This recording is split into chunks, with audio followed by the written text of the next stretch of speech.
ಲೋಭಿಯಾದ ಮನುಷ್ಯನಿಗೆ ಧನದ ಆಸೆಯನ್ನು ತೋರಿಸಿ ವಶಪಡಿಸಿಕೊಳ್ಳಬಹುದು. ಸ್ಥಿರವಾದ ಸ್ವಭಾವದವನನ್ನು ನಮಸ್ಕಾರದಿಂದ ಅನುಕೂಲವನ್ನಾಗಿ ಮಾಡಿಕೊಳ್ಳಬೇಕು. ಮೂರ್ಖನನ್ನು ಅವನಿಗೆ ಇಷ್ಟವಾದುದನ್ನು ಕೊಡುವುದರ ಮೂಲಕ ಮತ್ತು ಪಂಡಿತನನ್ನು ಇರುವ ವಿಷಯವನ್ನು ಅಂತೆಯೇ ತಿಳಿಸುವುದರ ಮೂಲಕ ಸರಿಪಡಿಸಿಕೊಳ್ಳಬಹುದು. ಲೋಭಿಯಾದ ಮನುಷ್ಯನಿಗೆ ಏನಾದರೂ ಕಾರ್ಯವಾಗಬೇಕಾದರೆ ಅವನಿಗೆ ಹಣವನ್ನು ನೀಡಿ ಸುಮುಖನಾಗುವಂತೆ ಮಾಡಿಕೊಳ್ಳಬಹುದು. ಚಲಿಸದೆ ಸ್ಥಿರವಾಗಿರುವವನು ಬಹಳವಾಗಿ ನಮಿಸಿ ಬೇಡಿಕೊಂಡರೆ ಕೃಪೆ ತೋರಬಹುದು. ಮೂರ್ಖನಾದವನಿಗೆ ಇಷ್ಟವಾದುದನ್ನು ಕೊಟ್ಟು ಬಿಟ್ಟರೆ ಹೇಳಿದ ಕೆಲಸ ಮಾಡಿಕೊಡುತ್ತಾನೆ. ಪಂಡಿತನಿಗೆ ಈ ರೀತಿ ಯಾವ ಆಮಿಷವನ್ನು ಒಡ್ಡುವುದು ಸಾಧ್ಯವಿಲ್ಲ. ಅವನಿಗೆ ಸತ್ಯವನ್ನು ಹೇಳಿದರೆ ಪರಿಸ್ಥಿತಿಯನ್ನು ಅರ್ಥ ಮಾಡಿಕೊಂಡು ಕೈಲಾದ ಸಲಹೆ ಸಹಾಯಗಳಿಗೆ ಮುಂದಾಗುತ್ತಾನೆ. ರಾಜ್ಯವಿಲ್ಲದಿದ್ದರೂ ಚಿಂತೆ ಇಲ್ಲ, ಕೆಟ್ಟ ರಾಜನಿರುವ ರಾಜ್ಯ ಮಾತ್ರ ಬೇಡ. ಮಿತ್ರರಿಲ್ಲದಿದ್ದರೂ ಬಾಧಕವಿಲ್ಲ, ಕೆಟ್ಟ ಸ್ನೇಹಿತರನ್ನು ಹೊಂದಿರುವ ಮಿತ್ರನು ಮಾತ್ರ ಬೇಡ.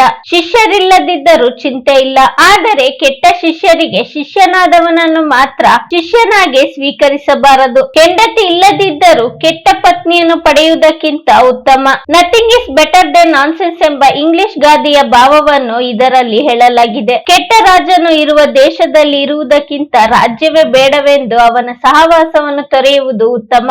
ದುಷ್ಟನಾದ ಸ್ನೇಹಿತನು ಇವನನ್ನು ದುರ್ಮಾರ್ಗಕ್ಕೆ ಎಳೆಯುತ್ತಾನೆ, ಅದಕ್ಕಿಂತ ಮಿತ್ರರಿಲ್ಲದೆ ಇದ್ದರೆ ಒಳಿತು. ಶಿಷ್ಯರು ಗುರುವಿನ ಕೀರ್ತಿಯನ್ನು ಬೆಳಗುವಂತಹವರಾಗಬೇಕು. ದುಷ್ಟ ಶಿಷ್ಯರಿಂದ ಗುರುವಿಗೆ ಅಪಕೀರ್ತಿ ಬರುತ್ತದೆ. ಹಾಗೆಯೇ ದುಷ್ಟಳಾದ ಪತ್ನಿಯಿಂದ ಮನೆಯ ಶಾಂತಿ ಹಾಳಾಗುತ್ತದೆ. ಅದಕ್ಕಿಂತ ಒಂಟಿಯಾಗಿರುವುದು ಲೇಸು. ದುಷ್ಟನಾದ ರಾಜನ ರಾಜ್ಯದಲ್ಲಿ ಪ್ರಜೆಗಳಿಗೆ ಸುಖವಾದರೂ ಹೇಗಿರಲು ಸಾಧ್ಯ? ಮಿತ್ರನು ವಿಶ್ವಾಸಘಾತುಕನಾದರೆ ಶಾಂತಿ ಹಾಳಾಗುತ್ತದೆ. ಪತ್ನಿಯು ದುಷ್ಟೆಯಾದರೆ ಪುರುಷನಿಗೆ ಮನೆಯ ಬಗ್ಗೆ ಆಸಕ್ತಿ ಕಡಿಮೆಯಾಗುತ್ತಾ ಬರುತ್ತದೆ. ದುಷ್ಟ ಶಿಷ್ಯರಿಗೆ ಪಾಠ ಹೇಳುವ ಅಧ್ಯಾಪಕನಿಗೆ ಕೀರ್ತಿ ಬರಲು ಹೇಗೆ ತಾನೇ ಸಾಧ್ಯವಾದೀತು? ಆದ್ದರಿಂದ ಇಂತಹ ವ್ಯರ್ಥ ಕೆಲಸಗಳನ್ನು ತ್ಯಜಿಸುವುದೇ ಉತ್ತಮ. ಸಿಂಹದಿಂದ 1, ಬಕಪಕ್ಷಿಯಿಂದ 1, ಕೋಳಿಯಿಂದ 4, ಕಾಗೆಯಿಂದ 5, ನಾಯಿಯಿಂದ 6, ಕತ್ತೆಯಿಂದ 3 ಗುಣಗಳನ್ನು ಕಲಿಯಬೇಕು.